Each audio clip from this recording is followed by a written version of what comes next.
The Olympic head. What's his name? No, the one. You're right, it's London Olympics. He was an athlete himself. Yeah, Sebastian Coe, right? He was an athlete, practitioner, worked himself, came to this level, ran the Olympics, and made it a success. On the other hand, yeah, Commonwealth Games did happen, but the pre-run to the Commonwealth Games, we know what happened, right? And how much of money was lost. Okay. First, brain picture. What does this number signify? The amount. Sorry? The amount of money lost in the Commonwealth Games.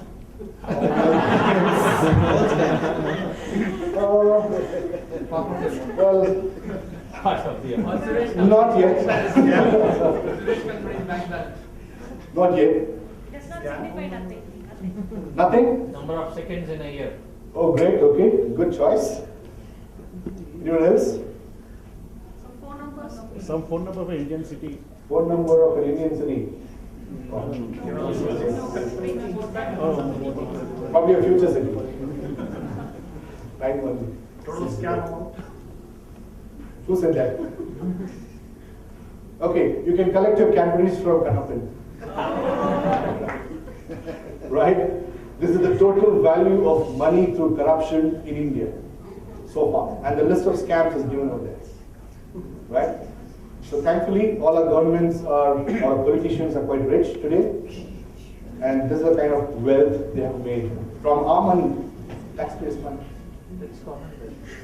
That's Commonwealth. Fantastic. Yeah, absolutely. Public wealth. Okay, I didn't say this. I've got the source that I just safeguarded myself. Where we get this? At Google. Okay. You know who said this? Deming. Very good, yeah, absolutely. It was Deming. It is not necessary to change because survival is not mandatory, right? Now, I'll just play a short video for you. I hope the video works. It's a very interesting video that I saw.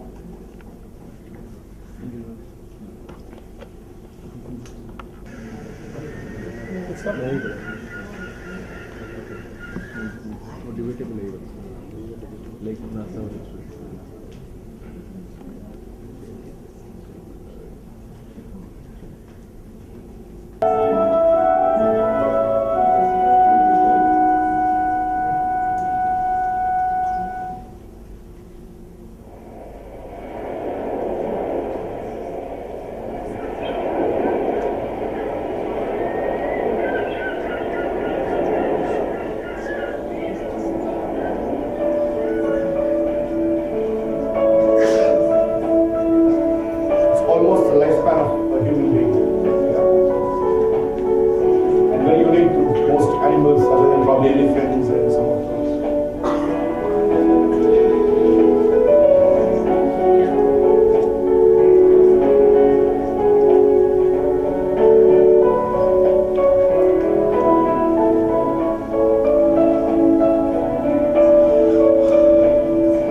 then it lives for the next 30 years, right?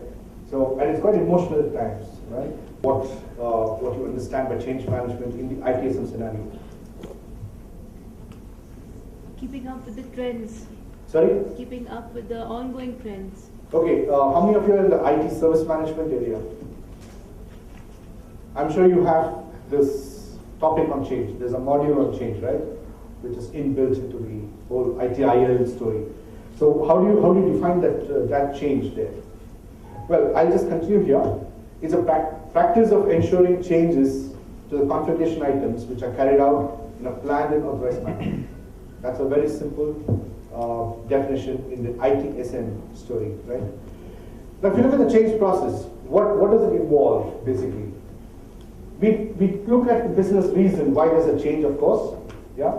Then we identify what are the configuration items that needs to be changed, and then we go into the planning the change and test the change before you go to the plan B, right? In case at this area, things, one of you mentioned risk, right? So at this stage, you realize that that's a huge risk. You move into plan B, else your project is completed, right? The change process is completed.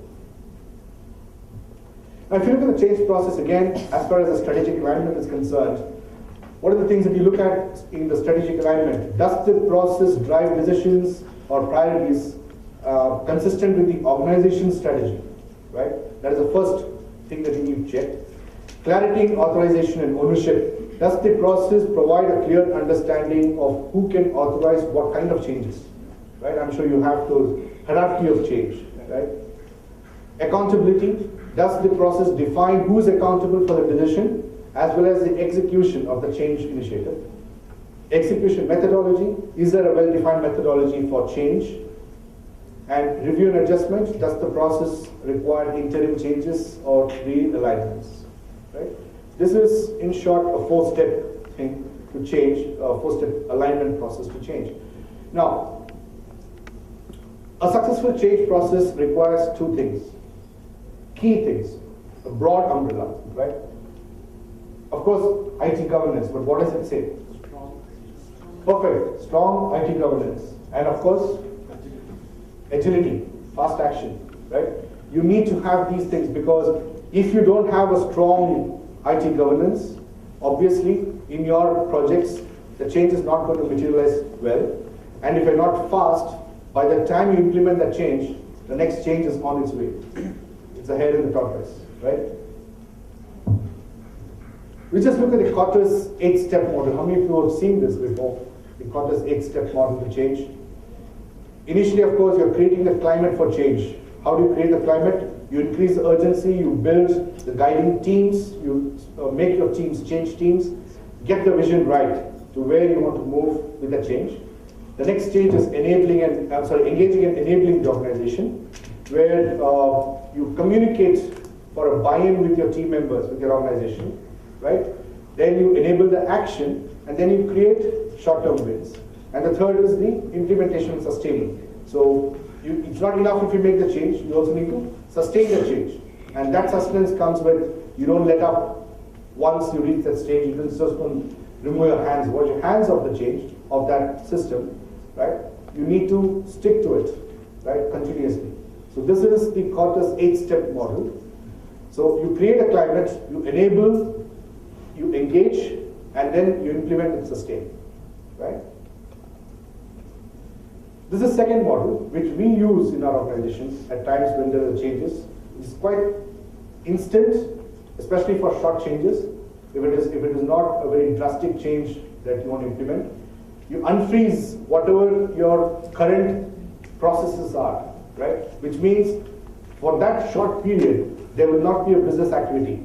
Because if you need a business activity, you need to have a process, right? Now, that process is stopped for hours probably, maybe a day at the max.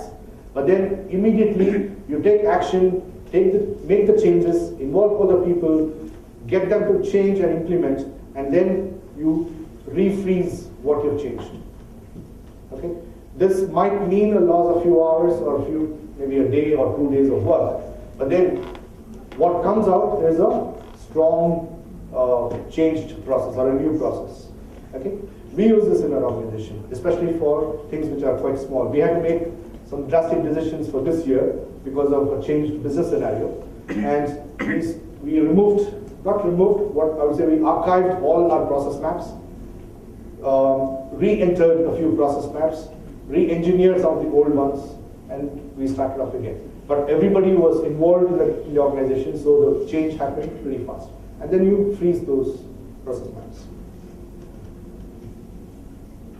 Well, I'm no one to give an advice, but then implementing change, there are certain key elements which are required as far as implementing a change process is concerned.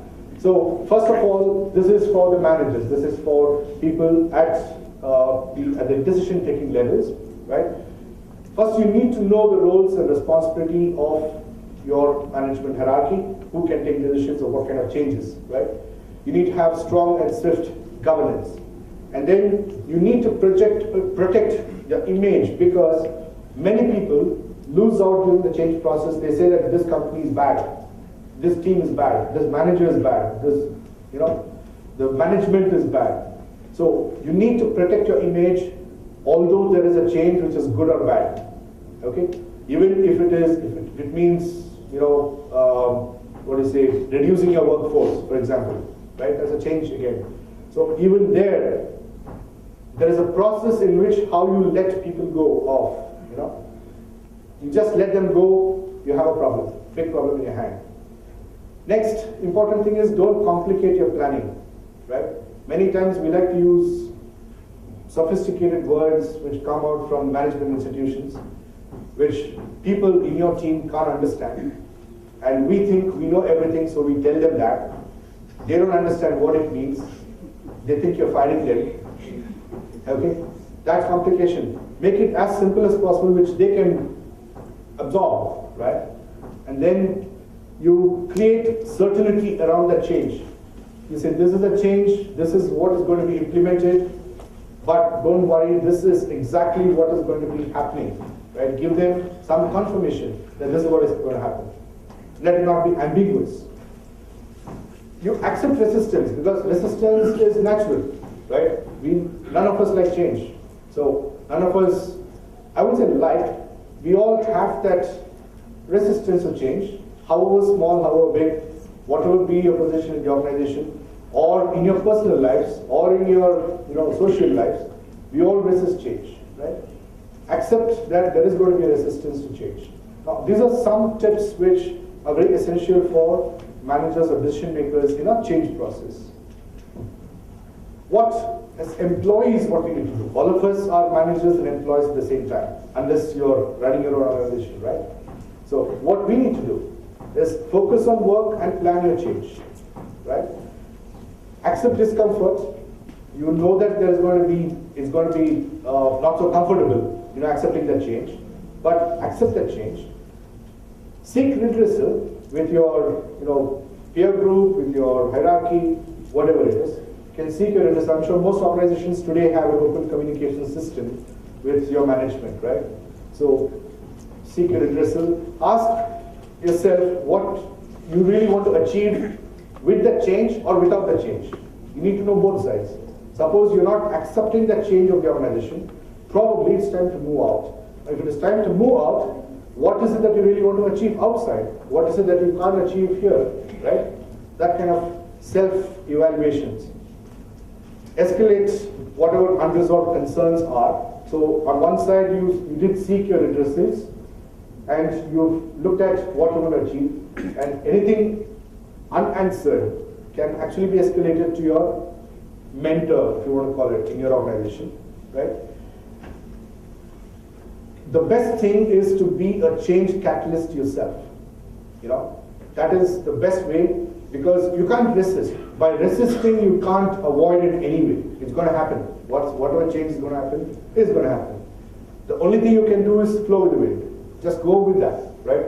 But you yourself can take your leadership role by being a change catalyst in whatever small ways or big ways that you can think of, right? So this is implementing change as far as employees are concerned. Well, these are just a few of them. Probably there are lots more to this. Maybe if you drill down into each of this, there are a lot more activities involved within that. I'm sure you know who this is. You cannot change your future, but you can change your habits. And surely your habits will change your future. What a beautiful sentence. Okay. The second particular. 3 stages in the Carter's 8-step model. How many of you can relate that? You remember? Yes, please. I mean, prepare the climate for change and then go through the change and then the post-change sustainability. Okay. Engage. Yeah, you engage in the change process. Those are the 3 stages. So you create a climate for change, you engage and enable, and you implement and sustain. What about now? This is another change process, which is basically the unconscious competence.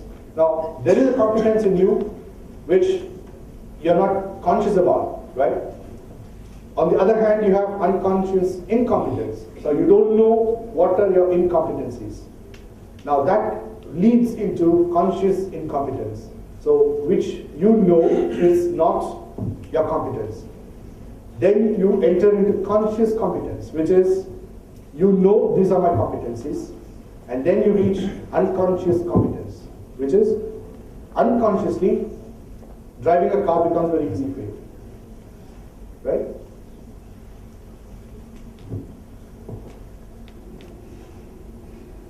Okay, these are some cognitive approach with regard to techniques and methods. So you have positive listings and some techniques how you can feel good about a change. So you have positive listings, affirmations, visualization, reframing, pattern breaking, detachment, anchoring, rational analysis, etc. Right?